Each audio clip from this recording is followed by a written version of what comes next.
السلام علیکم ورحمۃ وبرکاتہ۔ محترم ناظرین، بعض حضرات قربانی کا جانور ذبح کرتے وقت کچھ غلطیاں کرتے ہیں جس سے قربانی ہی نہیں ہوتی اور وہ جانور حرام ہو جاتا ہے اور اس جانور کا گوشت کھانا بھی حرام ہو جاتا ہے۔ ابھی میں آپ کو بتاؤں گا کہ وہ غلطی کیا ہے۔ محترم ناظرین، وہ غلطی چاہے آپ قربانی کے وقت کریں یا عقیقے کے وقت کریں یا شادی بیاہ میں جانور کو ذبح کرتے وقت کریں یا کبھی بھی کسی بھی وقت یہ غلطی کریں گے تو وہ جانور ہمیشہ کے لیے حرام ہو جائے گا۔ اب غلطی کیا ہے ذرا اسے سمجھیے گا۔ جانور کے گلے میں 4 رگیں ہیں جن میں سے ذبح کے وقت 3 رگوں کا کٹنا ضروری ہے۔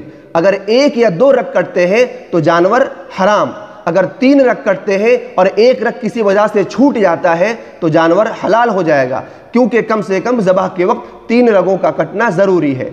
اگلا مسئلہ بھی بہت اہم ہے، سمجھیے گا۔ اگر کوئی آدمی بسم اللہ پڑھ کر ذبح کرتا ہے اور وہ صرف 2 ہی رگ کاٹتا ہے اور دوسرا آدمی اسے چھری لے لیتا ہے اور وہ بغیر بسم اللہ کے بقیہ 2 رگ کاٹ دیتا ہے تو اب کیا ہوگا؟ جانور حرام ہو جائے گا، اب اس کو نہیں کھا سکتے۔ ایسے ہی ایک آدمی 3 رگیں کاٹتا ہے بسم اللہ پڑھ کر اور دوسرا آدمی اسے چھری لے کر بغیر بسم اللہ اللہ اکبر کہے 1 رگ اور کاٹ دیتا ہے تو 4 رگیں کٹ گئی، تو اب کیا ہوگا؟ جانور حلال ہوگا، کیونکہ 3 رگیں جو کاٹا تھا وہ بسم اللہ پڑھ کر ہی کاٹا تھا۔ محترم ناظرین، یہ غلطی خاص کر کے قربانی کے وقت ہوتی ہے۔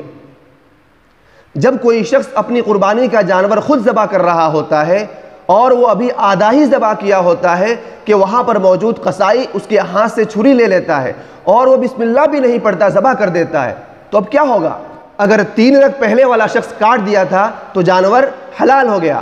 اگر وہ پہلا شخص 3 رگ نہیں کاٹا تھا بلکہ 2 ہی رگ کاٹا تھا کہ قصائی نے چھری لے لیا اور بغیر بسم اللہ پڑھے بغیر تکبیر کہے ذبح کر دیا تو وہ جانور حرام ہو گیا، اس جانور کا گوشت کھانا بھی حرام ہو گیا۔ یہ مسئلہ اس لیے بتا رہا ہوں کہ اکثر قصائی حضرات غلطی کرتے ہیں، اس طرف ذہن جاتا ہی نہیں کہ اس کے ہاتھ سے چھری لے لیتے ہیں اور بغیر بسم اللہ پڑھے کاٹ ڈالتے ہیں، تو اب بتائیے جانور کیسے حلال ہوگا؟ یہ مسئلہ بہت اہم ہے، اسے لوگوں تک پہنچانا چاہیے، کیونکہ مسئلہ جانتے نہیں اور غلطی کر بیٹھتے ہیں اور سمجھ رہے ہوتے ہیں کہ ہماری قربانی ہو گئی، جبکہ قربانی ہی نہیں ہوئی۔ اگلا مسئلہ بھی بہت اہم ہے، دھیان سے سنیے گا۔ ذبح کرتے وقت بسم اللہ پڑھنا، تکبیر کہنا، یہ کس پر ضروری ہے؟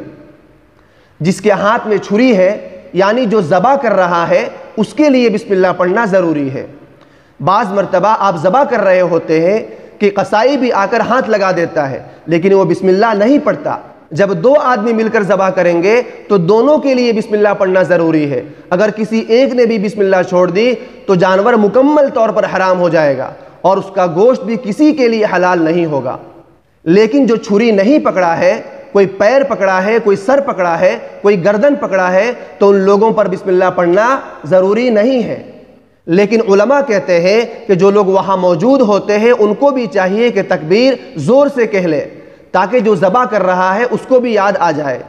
بھولے سے اگر تکبیر رہ گئی تو الگ بات ہے، لیکن جان کر چھوڑ دیا یا مسئلے کا علم نہیں تھا یا قصائی یہ سمجھ کر چھوڑ دیا کہ پہلے والے شخص نے بسم اللہ پڑھ لیا ہے، وہی کافی ہے، مجھے پڑھنے کی ضرورت نہیں ہے، تب وہ کیا ہوگا؟ جانور حرام ہو جائے گا۔ لہٰذا ایسے مسائل کا خیال ضرور رکھیں اور میری یہ باتیں واٹس ایپ، فیس بک اور دیگر سوشل میڈیا پر ضرور پہنچائیں تاکہ لوگوں کو صحیح مسائل کا علم ہو جائے۔ اللہ ہمیں صحیح مسائل کو سمجھ کر اس پر عمل کی توفیق مرحمت فرمائے، آمین یا رب العالمین۔